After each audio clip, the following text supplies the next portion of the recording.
Estuvo cerca, amiga mía. Sí. Oye, pero no puedo llegar hasta aquí contigo, saltar por de ahí.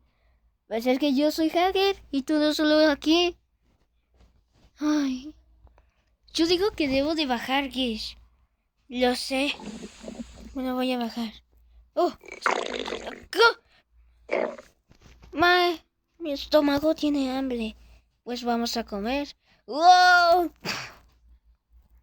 Gish, ¿estás bien? Sí, a ver, yo te ayudo. No. Muchas gracias, amiga May. Vámonos a jugar.